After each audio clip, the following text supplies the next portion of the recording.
Sa kailaliman ng kagubatan, isang mayamang lalaki ang nakatagpo ng isang dalagitang nawawala sa landas at inatid ito pabalik sa tahanan ng kanyang inang may sakit.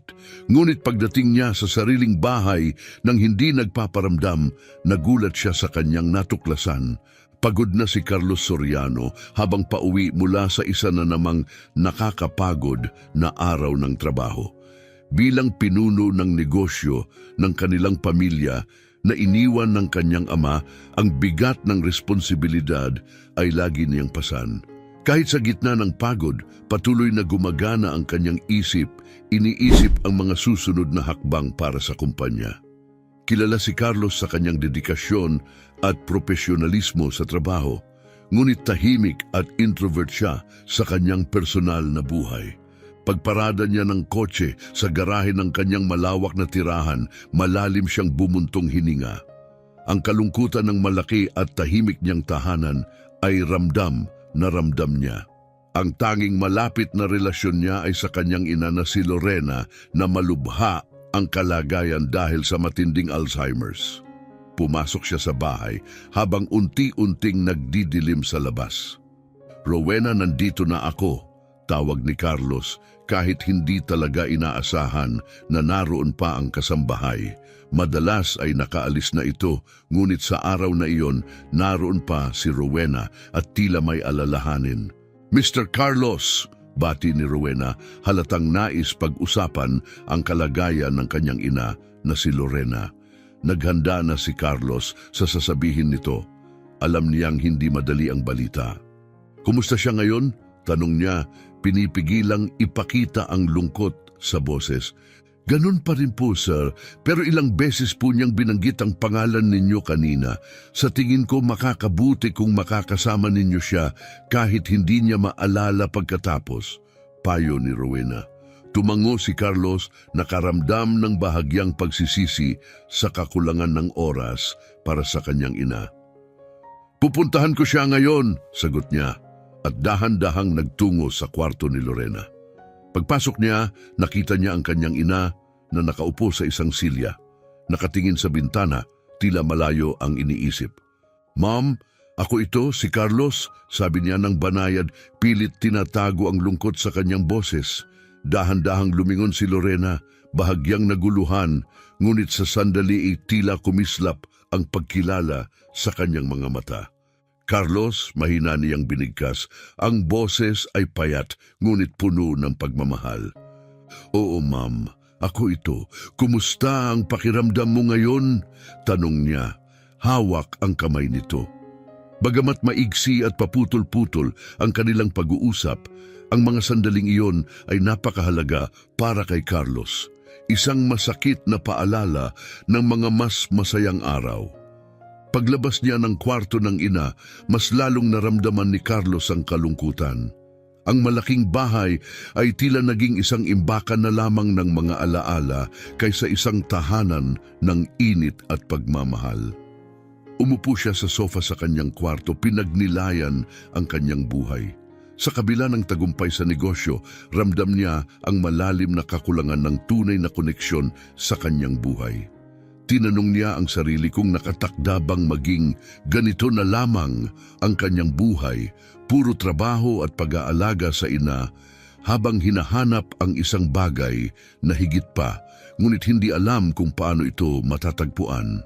Nang gabing iyon matapos ang isang mag-isang hapunan sa kanyang malawak ngunit tahimik na silid-kainan, nakaramdam si Carlos ng pangangailangang lumayo mula sa nakakapasong katahimikan ng kanyang mansyon. Pinili niyang maglakad-lakad sa kagubatang nasa tabi ng kanyang ari-arian, naghahanap ng kapanatagan sa ilalim ng mga puno na tila nagbibigay ng pansamantalang pahinga mula sa kanyang kalungkutan at malalim na pag-iisip. Binalot niya ang sarili sa isang makapal na coat at tumuloy palabas. Agad na naramdaman ang ginhawang dulot ng malamig na hangin at natural na tunog ng paligid, isang ganap na kaibahan sa katahimikan ng kanyang tahanan. Habang naglalakad, nang walang tiyak na direksyon, lumulutang ang kanyang isip sa mga personal niyang alalahanin. ang lumalalang kalagayan ng kanyang ina at ang nakakabahalang pakiramdam ng pagiging nag-iisa. Sa kabila ng bigat na iyon, sandaling gumaan ang kanyang pakiramdam dahil sa katahimikan ng kalikasan. Sa ilalim ng liwanag ng buwan, ang landas ay tila gabay sa kanya habang ang kaluskos ng mga dahon at paminsang huni ng mga hayop sa gabi ay sumasabay sa katahimikan. Pinagnilayan niya ang kasimplehan ng buhay sa kalikasan at kung paano sa kabila ng kanyang tagumpay sa negosyo, labis niyang hinahanap ang tunay na koneksyon at pag-unawa. Bigla siyang naputol sa kanyang pagmumuni-muni nang makarinig siya ng mahina, pigil na pag-iyak. Napahinto siya at nagmasid, sinusundan ang pinagmumula ng tunog. Natagpuan niya ang isang maliit na figura na nagkukubli sa ilalim ng puno, isang batang babae na tahimik na umiiyak sa dilim. Maingat siyang lumapit, sinigurong hindi niya ito masusurpresa o matatakot. "Hello, ayos ka lang ba? Bakit mag-isa ka rito?" Tanong ni Carlos ng dahan-dahan, puno ng malasakit. Lumingon ang bata, namumugto ang mga mata sa takot. "Naligaw po ako," sagot nito ng humihikbi. "Hindi ko na po mahanap ang daan pa uwi." Napuno ng habag si Carlos. "Huwag kang mag-alala, tutulungan kitang makauwi. Anong pangalan mo?" Tanong niya habang yumuko upang magmukhang mas magaan ang dating niya. "Melanie," sagot ng bata habang pinupunasan ng mga luha. Iniabot ni Carlos ang kanyang kamay. "Ako si Carlos. Halika, hanapin natin ang daan pa uwi." Habang naglalakad sila sa landas, si Melanie sa kanyang tabi, naramdaman ni Carlos ang kakaibang damdamin ng layunin. Pansamantala na ibaling nito ang kanyang atensyon mula sa sariling kalungkutan. Habang naglalakad, napansin ni Carlos ang estado ng kasuotan ni Melanie. Bagamat malinis, ito'y simple at medyo luma, isang malinaw na indikasyon ng buhay na malayo sa marangyang mundo ni Carlos. "Melanie, alam mo ba kung saan ka nakatira? Masasabi mo ba kung anong direksyon yon?" Tanong ni Carlos. Inaasahang babanggitin nito ang isang pamilyar na lugar. Ngunit ang sagot ni Melanie ay nagpagulat sa kanya. "Nakatira po ako sa maliit na bahay na gawa sa karton na ako mismo ang nagtayo. Medyo malayo po iyon sa lugar na walang pumipiling tirhan." Paliwanag ng bata, may halong pagmamalaki. Ang kanyang kasiyahan sa kanyang bahay na karton ay nag-iwan kay Carlos ng bigat sa puso. "Paano ka tumira doon ng mag-isa?" Tanong ni Carlos, halatang nag-aalala. "Opo, pero masaya naman po ako. Ako po ang gumawa noon at may bintana pa po." Sagot ni Melanie, masigla ngunit walang kamalay-malay sa panganib. Napalunok si Carlos. Hinangaan ang katatagan ng bata, ngunit nabagabag sa kaisipang babalik ito sa ganoong mapanganib na kalagayan. "Melanie, malamig na ang mga gabi at hating gabi na rin. Paano kung sa bahay ko ka muna magpalipas ng gabi? Bukas, pupuntahan natin ang bahay mo at aalamin kung paano kita matutulungan." Alok ni Carlos, sinisikap gawing magaan at magiliw ang kanyang panukala. Tila nag-alinlangan si Melanie, ngunit nakita ni Carlos ang bakas ng pag-asa sa kanyang mukha. "Sigurado po ba kayo? Ayoko pong maging abala," sagot nito ng mahina. Ngumiti si Carlos, mainit at nakakaaliw.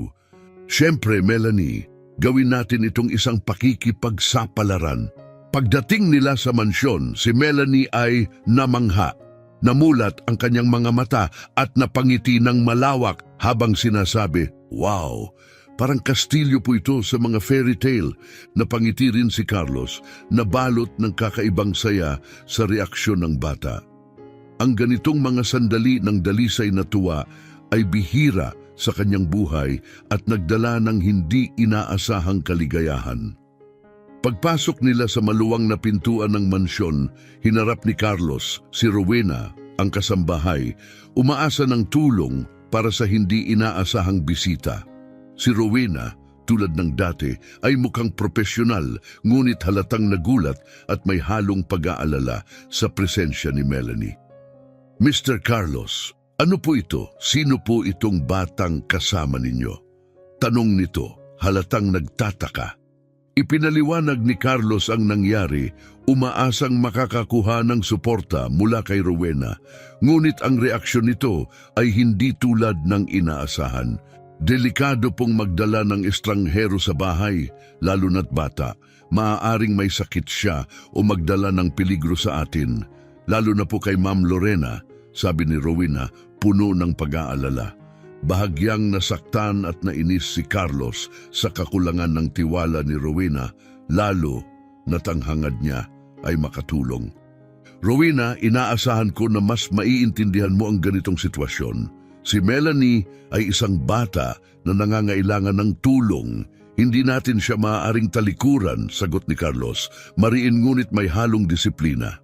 Nagpatuloy ang argumento, si Rowena pinaninindigan ng panganib at si Carlos naman ay iginigiit ang kahalagahan ng malasakit. Sa huli, nagtapos si Carlos ng buong tiyaga at kapasyahan. Ako na ang nagdesisyon, Rowena, mangyaring maghanda ng malinis na damit para kay Melanie, painitin ng tubig para makapaligo siya at siguraduhing makakakain siya ng maayos ngayong gabi. Utos ni Carlos ng matatag na tila hindi na naghihintay ng karagdagang pagtutol.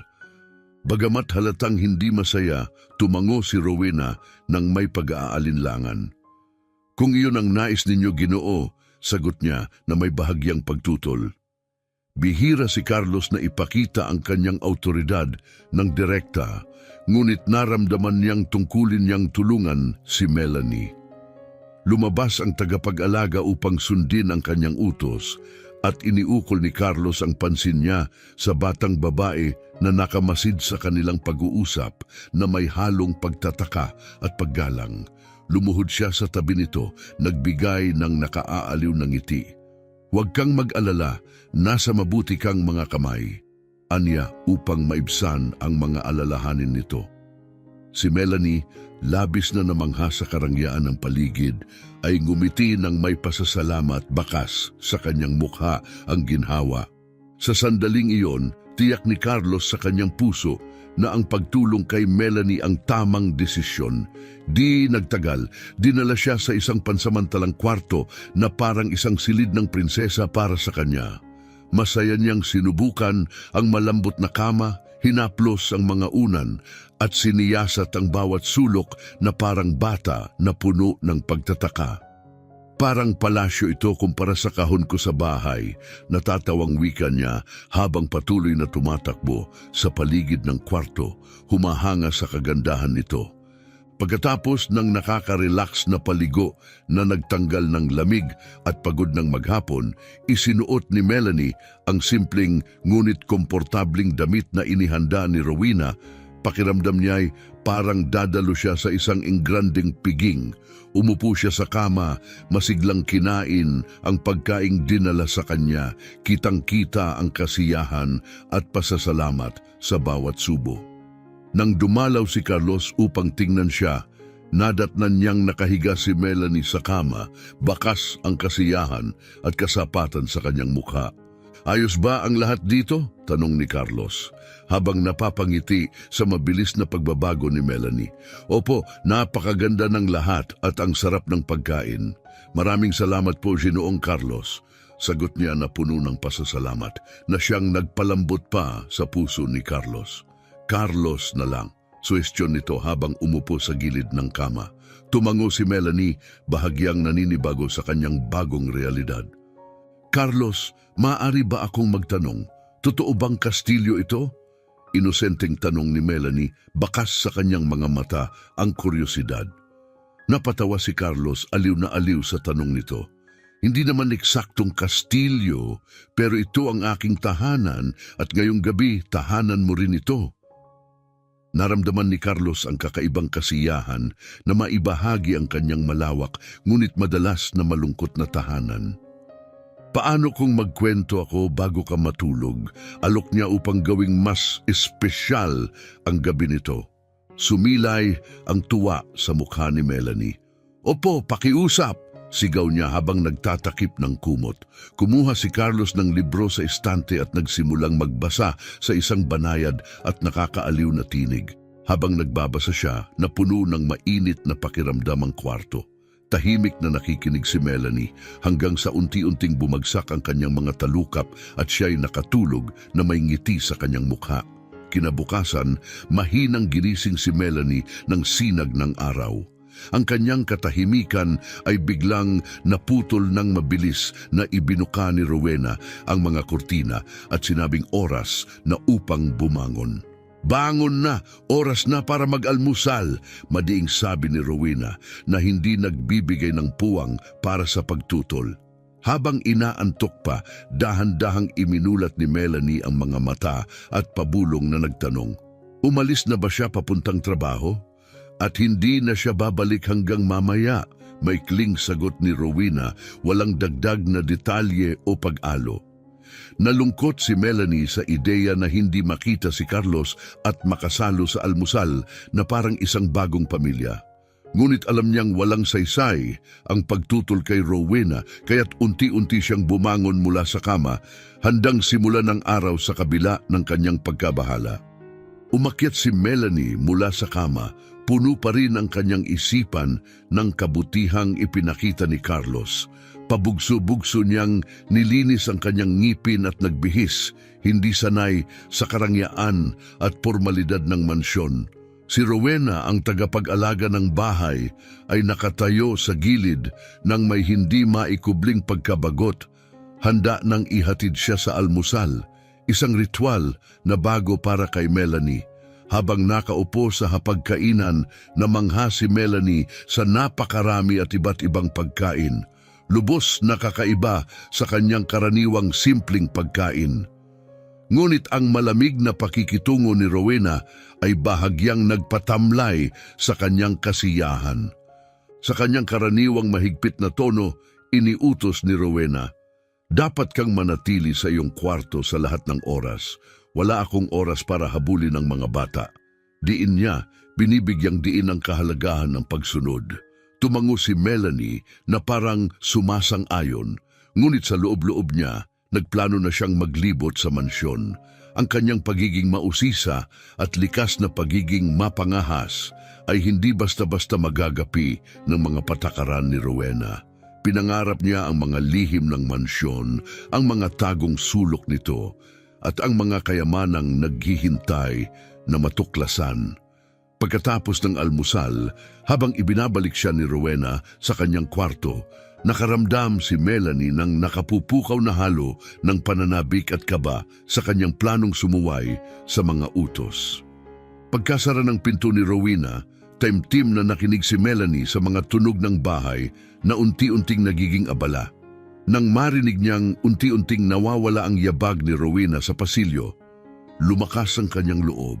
Matapos tiyaking wala ng tao sa paligid, maingat niyang binuksan ang pinto at sumilip palabas. Saka dahan-dahang lumabas papunta sa koridor. Parang isang mahiwagang maze ang mansyon sa paningin ni Melanie, puno ng mga kamanghamanghang bagay. Ang bawat koridor at bukas na pinto ay nagpapakita ng mga bagong kababalaghan. Tumigil siya upang maghalungkat sa mga drawer na puno ng kakaibang bagay at mga relikya mula sa nakaraan, sumilip sa malalaking paso at pinagmasdan ang mga larawan sa dingding na tila nakatingin sa bawat galaw niya. Inisip niya ang mga kwento sa likod ng mga pinturang iyon, bawat isa'y parang may sinasabing kwento ng nakaraan. Ang kanyang paggalugad ay humantong sa kanya sa isang bahagyang nakabukas na pinto papunta sa kwarto ni Lorena. Sa loob, nakita niya ang matandang babae na tahimik na nakaupo, nakatingin ng malayo. "Hello!" Malumanay na bati ni Melanie habang papalapit. Lumingon si Lorena, ngunit walang ipinakitang pagkilala. Sinubukan ni Melanie na kausapin siya. "Ako si Melanie, kaibigan ni Carlos." Ngunit nanatiling tahimik si Lorena, ang kanyang isipan tila naiwan sa isang malayong nakaraan. Umupo si Melanie at nagbahagi ng mga kwento nararamdaman ang kakaibang koneksyon kay Lorena, na parang ang kanyang presensya ay nagbibigay ng aliw sa matanda. Gayunpaman, muling bumalik ang pagkabagabag ni Melanie. Bagamat nakaaaliw ang katahimikan ng silid, ang kanyang kuryosidad ay nag-udyok sa kanya na magpatuloy sa paggalugad. Naghinalungkat siya sa mga drawer at aparador, ngunit puro karaniwang gamit at alikabok na alaala ang kanyang nakita. Nagbago ito nang mapansin niya ang isang marangyang aparador. Binuksan ito at nadiskubre ang isang gitara at isang lumang notebook. Ang notebook na puno ng dilaw na pahina ay tila nagtataglay ng mga kwentong hindi pa nasasabi. Maingat niyang isinuksok ang notebook sa ilalim ng kanyang damit, labis na naaakit ng misteryo nito. Naputol ang kanyang pagdiskubre nang marinig ang mahigpit na boses ni Rowena sa pasilyo. Bumilis ang tibok ng kanyang puso habang mabilis na itinago ang notebook. Sakto sa pagpasok ni Rowena na galit na sinabi, "Melanie, anong ginagawa mo rito? Sinabihan kitang manatili sa iyong kwarto." Ang autoridad sa boses ni Rowena ay nagpadama ng takot at pagsisisi kay Melanie. Mahigpit siyang ibinalik ni Rowena sa kanyang kwarto, sabay paalala, hindi ligtas at hindi mo dapat hinahawakan ang mga bagay na hindi iyo. Bagamat natapos na ang kanyang pakikipagsapalaran sa sandaling iyon, ang lihim ng notebook na nakatago sa ilalim ng kanyang damit ay nanatiling isang misteryo na determinadong tuklasin ni Melanie. Ligtas na nakaupo sa pansamantalang kwarto, nakaupo si Melanie sa kama, hawak ang lumang notebook na itinago niya mula sa mapanuring mga mata at mahigpit na babala ni Rowena. Ang kanyang puso ay nananatiling mabilis ang tibok mula sa kilig ng kanyang kamakailang paglalakbay at natuklasan. Dahan-dahan niyang binuksan ang notebook at ang mga pahina nito ay tila bumubulong ng mga lihim ng nakaraan. Habang binabasa niya ito, natangay siya sa isang mundo ng mga alaala, isang laban sa hindi maiiwasang paglimot. Napagtanto ni Melanie na ang notebook ay isang sisidlan ng mga alaala ni Lorena, isang marubdob na pagsisikap na panatilihin ang mga piraso ng buhay na unti-unting binubura ng Alzheimer's na inilarawan ni Lorena na may lungkot at desperasyon. Habang binubuklat ang mga pahina, natuklasan ni Melanie ang isa pang aspeto ng pagkatao ni Lorena, ang kanyang pagmamahal sa musika. Sa gitna ng mga personal na alaala at pagninilay, naroon ang mga liriko at melodiya, mga esketsa mula sa isang kaluluwang pilit na inihahayag ang sarili sa pamamagitan ng musika. Hindi lamang ina o biktima ng isang malupit na sakit si Lorena. Siya rin ay isang kompositor na ang damdamin at isipan ay dumadaloy sa kanyang mga likha. Natagpuan ni Melanie ang isang kanta na inialay ni Lorena sa kanyang anak na si Carlos, isang piraso na puno ng simple ngunit damdaming makapangyarihang mga liriko. Sa iyong mga mata, natagpuan ko ang liwanag, parang bituin na nagniningning sa dilim ng gabi. Ang iyong ngiti, ang aking kapayapaan, ang regalong handog ng buhay sa akin. Lumaki ka na, aking mahal, ngunit sa puso ko, ikaw ay mananatili. Sa pagmamahal, yakap kita, at buong tapang kong inaalay ang aking pag-ibig. Aking munting ibon, lumipad ka, abutin mo ang buhay at harapin ito. Kahit malayo, ikaw ay aking hawak at sa mga notang ito, ako'y nariyan. Ang mga salita ay tumagos ng malalim kay Melanie. Nang isara niya ang notebook, napuno siya ng damdamin, nadama ang koneksyon sa pagitan ng walang hanggang pagmamahal ng isang ina at ang kanyang artistikong pamana. Hindi lamang ito isang pagkilala mula sa isang ina patungo sa kanyang anak. Ito rin ay isang bintana sa kung sino si Lorena, isang mahilig sa sining at sa kanyang anak. Ngayon, ang mga katangiang ito ay nagiging mga alaala na unti-unting nawawala. Sa sandaling iyon, nakaramdam si Melanie ng matinding pagnanais na kumilos, na magamit ang natuklasang ito upang gumawa ng pagbabago, bagamat hindi pa niya alam kung paano. Pagsapit ng gabi, dumating si Carlos mula sa trabaho.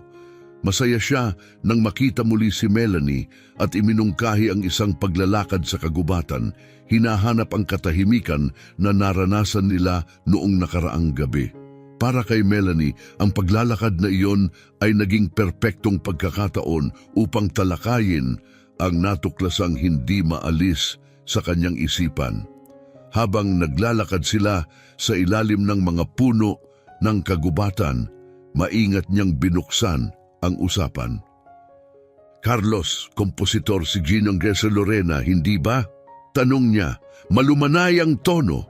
Ang kanyang kinakabahang mga kamay ay magkasamang nakatiklop, nagpapahiwatig ng kanyang pag-aalangan sa magiging tugon nito. Lumingon si Carlos sa kanya na may bahagyang gulat. Huminto siya, iniisip kung paano nalaman ni Melanie ang gayong detalye. Oo, isang kamangha-manghang kompositor siya. Lumilikha siya ng napakagandang musika, pero paano mo nalaman yon? Tanong niya halatang interesado. Bahagyang nag-aalangan, nagdahilan si Melanie. Napansin ko lang ang gitara sa kanyang kwarto noong naligaw ako sa mansyon. Hindi ko sinasadya, pangako. Mabilis niyang idinagdag. Ang paliwanag ay medyo magulo kaysa sa nais niya. Mahilig din kasi ako sa musika, sabi niya, umaasang maibaling ang atensyon. Lumambot ang ekspresyon ni Carlos. Bumalik ang kalma sa kanyang tindig. Ngumiti siya, natutuwa sa banggit ng musika. Sobrang mahal niya ang pagtugtog at paglikha. Iyon ang paraan niya upang ipahayag ang lahat. Pag-ibig, tuwa, kalungkutan, lahat ng iyon. May kanta pa siyang ginawa para sa akin noong bata ako. Ganito ang tono. Sa simula'y may pag-aalangan, pero unti-unting lumakas ang kanyang boses habang humuhuni ng isang melodiya, isang maamong himig na sumasalamin sa walang hanggang pag-ibig, pag-asa at protektibong yakap ng isang ina. Habang kumakanta siya, tila dinadala ng hangin ang bigat ng nostalhiya, sumasalamin sa simpleng nakaraan na puno ng pagmamahal at pagpapahalaga. Si Melanie ay tahimik na ninanamnam ang musika. Ang kagandahan nito'y tila pinainit ang kanyang kaluluwa. Pakiramdam niya'y parang naaabot niya ang isang bahagi ng esensya ni Lorena na ngayoy ibinabahagi sa kanya. Ang koneksyong ito ang nagudyok kay Melanie na magbahagi ng isang bagay na personal. Alam mo ba na tumutugtog din ako ng gitara? Palaging malalim ang koneksyon ko sa musika. Wika niya, ang kanyang mga matay kumikislap sa pagmamalaki. Tumingin si Carlos sa kanya nang may mas malaking paghanga, tila na sorpresa at humanga. Ang bata mo pa para tumugtog ng instrumento. Napakatalino mo siguro para matutunan ito ng mabilis. Ngumiti si Melanie, ngunit may bahid ng lungkot ang kanyang ekspresyon. Ang aking ama ang nagturo sa akin. Tinuruan niya akong magbasa, tumugtog at maging matatag, sabi niya. Ang kanyang tinig ay puno ng pasasalamat at kalungkutan. Nararamdaman ni Carlos ang malalim na epekto ng alaala ng kanyang ama. Puno ng pagmamahal at dalamhati. Naantig, nagtanong siya ng may pag-iingat. Paano naman ang iyong ina? Marami rin ba siyang itinuro sa iyo? Ibinaling ni Melanie ang kanyang tingin, tila nag-iipon ng lakas bago sumagot. Sinabi ng aking ama na pumunta siya sa langit pagkatapos akong isilang. Kailangan siya ng mga anghel sa mga dahilan na di ko alam at hindi na siya bumalik, kwento niya. Inuulit ang nakaaaliw na mga salitang ginamit ng kanyang ama. Nang lumala ang sakit sa puso ng aking ama, kinailangan niya ring umalis. Iniwan niya ako. Pinangalagaan ako ng mga kapitbahay ng sandali. Ngunit alam kong kailangan kong tumayo sa sariling paa. Ayokong maging pabigat. Naantig si Carlos sa kanyang kwento na naglalarawan ng isang pagkabata na di dapat naranasan ng sinuman. Ngunit kitang-kita niya ang katatagan at pag-asa sa dalaga. Melanie, tunay na kahanga-hanga ang iyong katatagan. Labis akong nalulungkot sa iyong mga pinagdaanan, ngunit hindi ka na nag-iisa ngayon, sabi ni Carlos na may kasamang alok ng suporta at pangako ng isang bagong pamilya. Ang kanilang pag-uusap, bagamat emosyonal at puno ng mabibigat na revelasyon, ay nagpalapit sa kanilang dalawa. Sa unang pagkakataon sa mahabang panahon, naramdaman ni Melanie na tunay siyang tinatanggap at ligtas. Salamat sa suporta ni Carlos na nagbigay sa kanya ng pag-asang magsimula muli. Matapos ang isang maaliwalas na paglalakad sa gubat na nakatulong sa kanilang pagproseso ng nararamdaman at pagpapalalim ng koneksyon, inihatid ni Carlos si Melanie pabalik sa mansyon. Habang inihahanda niya ito para matulog, tinitiyak na komportable siya. Naramdaman ni Carlos ang isang matinding hangaring protektahan siya. Habang papalabas sa silid ni Melanie, naging buo ang kanyang loob. Sa pagtagpo kay Rowena sa pasilyo, hindi na niya napigilan ang kanyang pasya. Rowena, napagdesisyunan kong ampunin si Melanie. Pahayag niya ng buong determinasyon. Nagulat si Rowena, ngunit sinamahan ng pag-aalinlangan ng kanyang sagot. Ampunin siya? Sigurado ka ba, Carlos? Malaking responsibilidad yan at napakarami mo nang ginagawa. Wika niya, halatang nag-aalala sa kapasidad ni Carlos na tugunan ng bagong hamon. Ngunit hindi natinag si Carlos at iginiit ang kanyang pasya. Hindi pa ako naging ganito kasigurado. Punan ni Melanie ang isang puwang sa buhay ko. Kaya kong ibigay sa kanya ang isang pamilya at tahanan at marami rin siyang kayang ibigay kapalit. Sagot niya ng may kumpiyansa. Pinagmasdan siya ni Rowena, hinahanap ang anumang bahid ng pag-aalinlangan, ngunit wala siyang nakita. Sa halip, nakita niya ang isang lalaking malalim na nabago ng presensya ng isang bata, handang baguhin ang landas ng kanyang buhay para rito. Carlos, pag-isipan mo ito ng mabuti, hindi biro ang ampunin ng isang bata. Kailangan mong maging handa sa mga kaligayahan at hamon nito. Paalala ni Rowena, malinaw ang kanyang pag-aalala. Tinanggap ni Carlos ang kanyang mga alalahanin ngunit nanatiling matatag. Nauunawaan ko ang mga hamon, ngunit handa ako. Karapat-dapat si Melanie sa mas magandang buhay at gusto kong tulungan siyang makamtan iyon, deklarasyon niya ng buong paninindigan. Kinabukasan, isang di inaasahang kaganapan ang lalo pang nagpatibay sa kanyang pasya.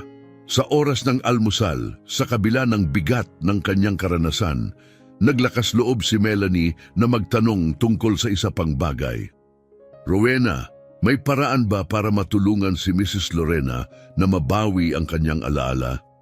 Tanong niya ng inosente, pinanghahawakan ng kanyang matigas na pag-asa. Sandaling nagulat si Rowena sa tanong ni Melanie, kaya't nagpaikot-ikot muna siya ng saglit upang makabuo ng maingat na sagot.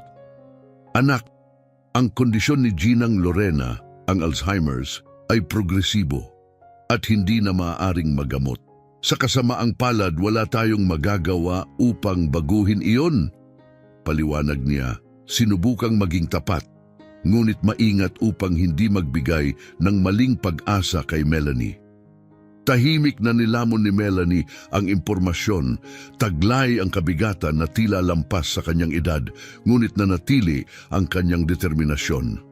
Dapat may magagawa tayo kahit konti lang, sagot niya. Ayaw sumuko para sa lola na gusto niyang makilala ng lubusan. Napansin ni Rowena ang tibay ng loob ng bata at nakaramdam ng paghanga.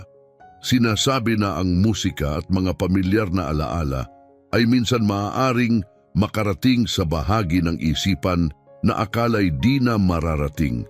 Bagamat walang kasiguraduhan, maingat niyang iminungkahi. Napukaw ng bahagyang pag-asang ito, nagsimula si Melanie na bumuo ng plano. Naalala niya ang mga himig na humuhuni si Carlos at ang lumang aklat ng kanta ni Lorena. Baka makatulong ang musika na pukawin ang ilan sa kanyang nakatagong alaala. Sisimulan ko roon, pasya niya ng buong tapang. Sa pahintulot ni Rowena, Ginugol ni Melanie ang araw kasama si Lorena sa kanyang silid, isang tahimik na espasyo na puno ng anino ng mga naglalahong alaala. Sa simula, sinubukan niyang makipag-usap ng magaan, umaasang magpapasimula ng anumang spark ng pagkilala. Sa kabila ng kanyang pagsisikap, nanatiling walang tugon si Lorena, nakatitig lamang sa malayo. Hindi sumuko si Melanie, pinalitan niya ang diskarte patungo sa isang paksang inaasahan niyang mas mag-uugnay kay Lorena, ang musika. Mrs. Lorena, nakakita ako ng kwaderno na puno ng mga kantang isinulat mo. Ang gaganda talaga, sabi ni Melanie nang may katapatan, sinusubukang makonekta sa dating hilig ni Lorena. Naalala mo ba nang isulat mo ito? Masigla niyang ikinuwento ang tungkol sa mga kanta. Binanggit pa ang isang partikular na himig tungkol sa pag-ibig at pag-asa na kinanta ni Carlos. Sa kabila ng masigasig na pagsisikap ni Melanie, nanatiling walang pagbabago ang ekspresyon ni Lorena, nakatitig sa kawalan. Subalit, hindi nawalan ng loob si Melanie. Naintindihan niya ang kahalagahan ng mga sandaling ito, kahit hindi ito agad nagbunga ng resulta. Nagpatuloy siya. Umalis sandali upang kunin ang songbook mula sa kanyang silid, umaasang ang makita ang sariling sulat kamay ni Lorena ay maaaring magbukas ng isang alaala. Bumalik siya, hawak ang aklat at binuksan ito sa isang pamilyar na pahina. "Tingnan mo, Mrs. Lorena," wika niya, ipinakita ang bukas na kwaderno kay Lorena. "Ito ang mga kanta mo. Naalala mo ba kung gaano sila kaganda? Gustong-gusto ko sila." Inusal niya ang mga liriko nang may pag-asa sa bawat salita. Gayunpaman, nanatiling walang reaksyon si Lorena, na tila tinitingnan ang notebook na parang wala itong laman. Ngunit sa halip na panghinaan ng loob, lalo pang tumibay ang loob ni Melanie, hinimok siyang maghanap pa. Pumunta siya sa aparador ni Lorena, masinsinang naghanap ngayong pagkakataon at napangiti siya nang matagpuan ang isang kahon na puno ng mga musical score, katabi ng isang maalikabok na gitara, isang kayamanang naglalaman ng musikal na nakaraan ni Lorena. Habang binubuklat ang mga notebook, nakaramdam si Melanie ng muling lakas ng loob. Kung hindi man umabot ang mga salita kay Lorena, baka ang mismong musika, kapag tinugtog, ang magsilbing tulay patungo sa mga alaala niyang tila naglaho. Ito siguro ang susi, naisip ni Melanie, inspiradong sumubok ng musika bilang paraan upang gisingin ang anumang natitirang koneksyon kay Lorena. Pinukaw ng revelasyon, sumabak si Melanie sa kanyang musikang proyekto ng may bagong sigla. Masusin niyang itinugma ang mga pamagat ng kanta mula sa sheet music sa mga liriko mula sa journal ni Lorena. Natutuklasan ang eksaktong mga tugma na lalong nagpalaki ng kanyang pananabik at kaba. Gamit ang gitara ni Lorena, sinubukan niyang buhayin ang mga lumang himig. Pinapalakas ang bawat strum ng kanyang mga daliri at ang kanyang tinig sa pag-awit. Umaasang magdudulot ito ng kahit bahagyang pagkilala mula sa walang imik na ekspresyon ni Lorena. Ngunit sa kabila ng kanyang kasigasigan at tumataas na kumpiyansa sa musika, nanatili pa rin si Lorena sa kawalang malay.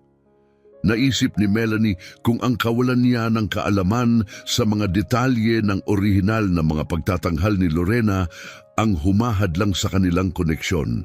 Hindi siya nawalan ng loob at nagpatuloy. Sinusubukang tugtugin ng iba't ibang kanta at inaangkop ang kanyang estilo ng pag-awit sa mga melodiya ng gitara. Lumipas ang oras patungo sa hapon at matapos ang maikling pahinga para sa tanghalian, nagpatuloy si Melanie sa kanyang musikal na pagsusumikap hanggang gabi. Hindi nagbago ang kanyang dedikasyon kahit pa nararamdaman na niya ang pagkapagod mula sa pagtugtog at pagkapaos mula sa pag-awit. Bawat nota at chord ay isang taos-pusong panawagan kay Lorena, isang pakiusap na sana'y bumalik kahit saglit sa realidad na minsang binuo ng musika para sa kanya.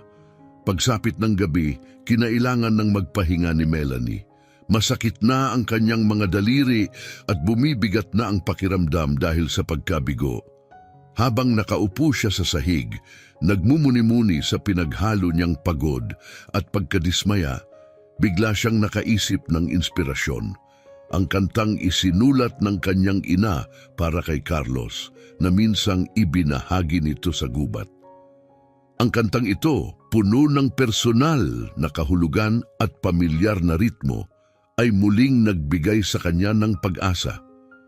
Agad niyang hinanap sa tambak ng sheet music ang mahalagang nota. Nang makita ito, huminga siya ng malalim, ramdam ang pinaghalong pananabik at kaba. Nagsimula siyang tumugtog at sa pagkakataong ito, dumaloy ang melodiya ng walang kahirap-hirap. Bawat nota'y umaalingaw-ngaw sa silid na puno ng damdamin.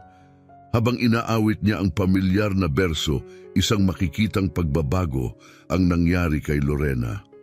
Ang malayong tingin sa kanyang mga mata ay unti-unting nawala at sa maikling sandali, tila nabasag ang tabing ng kalituhan. Lumingon si Lorena patungo sa tunog, ang kanyang mga mata'y tumitig kay Melanie nang may bahagyang pagkilala, isang senyales na saglit siyang muling nakonekta sa mundo. Sa parehong sandali, dumating si Carlos sa bahay, puno ng mga iniisip tungkol kay Melanie at sa liwanag na idinulot nito sa kanilang buhay. Napansin niyang wala ito sa kanyang karaniwang lugar, kaya nakaramdam siya ng pag-aalala at agad na hinanap si Rowena. "Rowena, nakita mo ba si Melanie? Wala siya sa kanyang silid?" Tanong niya, halatang balisa ang tinig. Tumigil si Rowena mula sa kanyang mga gawain at tumingin kay Carlos ng may kalmadong kasiguruhan. Oo, Ginoong Carlos. Kasama niya si Ginang Lorena maghapon. Sinusubukang abutin siya sa kung anumang paraan, sagot nito, na may halong paghanga at pag-apruba sa tiyaga ni Melanie. Abutin siya? Anong ibig mong sabihin? Ang tanong ni Carlos ay puno ng pagtataka at pag-aalala. Nalilito sa ideya na ginugol ni Melanie ang buong araw kasama si Lorena nang hindi niya alam, na nagdulot ng halong kaba at interes sa kanya. Rowena ay malalim na huminga, pilit na tinutimbang ang mga salitang nararapat. Ginugol niya ang buong araw sa pagtugtog ng gitara at pag-awit ng mga kanta para sa kanya. Malamang na nakita niya ang journal at mga sheet music ng kanyang ina at nagkaroon ng inspirasyong tumugtog. Tunay na nakakatuwang masaksihan iyon. "Halika, dadalhin kita sa kanya," sabi niya. Hinihimok si Carlos na sumunod sa pasilyo patungo sa silid ni Lorena. Habang sila'y naglalakad, pinaghalo ng kaba at pananabik ang naramdaman ni Carlos. Ang ideya na maaring nagawa ni Melanie ang hindi pa nagagawa ni Numan, ang maabot ang kanyang ina na matagal nang nasa sarili nitong mundo, ay tila isang maliit na himala. "Rowena, may nagbago ba? May tugon ba mula sa aking ina?" Tanong niya, halatang may halong pag-asa at takot sa kanyang boses. Tumingin si Rowena ng buong katapatan. "Wala akong napansin. Nang huli kong tingnan, nanatili pa rin ganoon si Ginang Lorena. Pero mahalaga ang intensyon ng ginawa ng dalaga," sagot nito. Bahagyang lumitaw ang pagkadismaya sa mukha ni Carlos, ngunit habang papalapit sila sa pinto, isang melodiya puno ng dalawang tinig na magkasundo ang biglang nagpahinto sa kanya. Nakilala niya ang tinig ng kanyang ina, kasabay ang kantang nagmula pa sa malalayong alaala. Biglang bumilis ang tibok ng kanyang puso, puno ng pagkabigla, pag-asa at malalim na damdamin. Sa biglang sigla, binilisan niya ang hakbang patungo sa pinagmumula ng musika. Pagkarating sa silid, isang di kapanipaniwalang tanawin ang bumungad sa kanya. Si Lorena at si Melanie magkasamang umaawit na tila pinagbuklod ng musika na minsang nilikha ng kanyang ina para sa kanya. Ang musika ngayon ay nagsilbing tulay sa pagitan ng nakaraan at kasalukuyan, muling pinag-uugnay ang mga henerasyon sa pamamagitan ng iisang melodiya. Unti-unting tumulo ang mga luha sa pisngi ni Carlos. Bawat patak ay tanda ng mga taong puno ng pananabik, pagmamahal at pagkukulang. Ang makita ang kanyang ina na tila muling nabuhay at muling nakikipag-ugnayan sa mundo kahit saglit lamang ay nagdulot ng di maipaliwanag na ligaya at ginhawa. Si Melanie ang naging daan para sa mahiwagang tagpong ito. Pinatatag ang kagustuhan ni Carlos na gawing permanente ang lugar nito sa kanyang pamilya. Nanatili siyang nakatayo sa pintuan, ninanamnam ang tagpo habang pumapaligid sa kanya ang musika. Nang matapos ang huling nota, ang silid ay napuno ng tahimik ngunit malalim na emosyon. Si Lorena, na may malinaw na liwanag sa kanyang mga mata sa kauna-unahang pagkakataon sa maraming taon, ay tumingin kay Carlos at binigyan siya ng isang ngiting puno ng pagkilala at init. "Carlos, anak, huwag ka nang umiyak. Para kang kinagat ng putakti," anya, ang kanyang tinig ay mahina ngunit malinaw. Ang mga di inaasahang salita ng kanyang ina ay lalo pang nagpatindi sa mga luha ni Carlos, ngunit sa likod ng mga iyon ay ang ngiting nagtatago ng mga taong puno ng hinanakit at pagmamahal. Sa kanyang sobrang emosyon, agad niyang niyakap ang kanyang ina, isang yakap na sumisimbolo ng muling pagkikita at muling pag-alaala. Si Melanie, na nakamasid sa lalim ng damdamin ni Carlos, ay naluha rin, labis na nadama ang intensyon ng tagpo. Si Rowena, na pilit tinatago ang sariling damdamin, ay ramdam ang bigat ng sitwasyon. Ang maikling sandaling yon ng kaliwanagan ay isang mahalagang regalo para kay Carlos, isang sinag ng pag-asa sa kabila ng anino ng kondisyon ng kanyang ina. Gayunpaman, tulad ng lahat ng mahalagang sandali, ito'y naglaho rin. Pinanood ni Carlos nang may halo-halong damdamin ang muling paglabo ng kaliwanagan sa mga mata ng kanyang ina na bumalik sa malayong katahimikan na matagal nang naglilimita sa kanya. Bago umalis, malumanay niyang hinalikan ang noo ng kanyang ina, isang paalam na puno ng kasiyahan para sa kanilang naibahaging koneksyon at lungkot para sa panandaliang tagpo. Bumaling siya kay Melanie na nakamasid sa lahat ng iyon nang may damdaming tagumpay. Iniabot niya ang kanyang kamay, ang kanyang tinig ay puno ng emosyon. "Maglakad tayo sa gubat, Melanie. Kailangan natin ng sariwang hangin." Ang dalaga, pinapahid ang luha, ay sumang-ayon at magkasabay silang naglakad sa ilalim ng mga punong nagbibigay lilim. Ang katahimikan ay nagbigay daan para maisip nila ang emosyonal na mga pangyayari sa araw na iyon. Subalit puno ng pasasalamat, sinira ni Carlos ang katahimikan. "Ang ginawa mo ngayong araw ay kahanga-hanga, Melanie. Hindi ko alam kung paano kita mapapasalamatan sa pagbibigay sa akin ng sandaling iyon kasama ang aking ina." Hinawakan ni Melanie nang mahigpit ang kanyang kamay at nagbigay ng mahinhing ngiti. "Gusto ko lang tumulong," wika niya ng simple, "at makita kayong magkasama. Iyon ay kahanga-hanga. Masaya ako na napasaya kita." Ngumiti si Carlos bilang tugon. Ang epekto ng sandali kasama ang kanyang ina ay nananatili sa kanyang puso. Pinagtitibay ang kanyang desisyon para sa isang bagay na magbabago sa kanilang mga buhay. Sa pagbabasag ng tahimik na katahimikan, nagsimula siyang magsalita na agad na nakakuha ng pansin ni Melanie sa kanyang mapagmahal at seryosong tono. "Marami akong iniisip tungkol sa atin, kung paano ka dumating sa buhay ko nang di inaasahan at nagkaroon ako ng ideyang gusto kong malaman kung magugustuhan mo." Tumingala si Melanie sa kanya, puno ng pagkamausisa at bahagyang kaba. Ang kanyang mukha ay isang salamin ng pananabik at kaunting pag-aalinlangan. "Anong ideya iyon?" tanong niya, sabik na naghihintay sa kanyang sagot. Carlos tumigil, hinarap si Melanie ng buong seryosong pagmamahal at tinanong, "Melanie, ano ang mararamdaman mo kung magiging opisyal kang anak ko sa pamamagitan ng pag-aampon?" Ang kanyang tinig ay matatag, puno ng init at sinseridad. Ang reaksyon ni Melanie ay mabilis at malalim.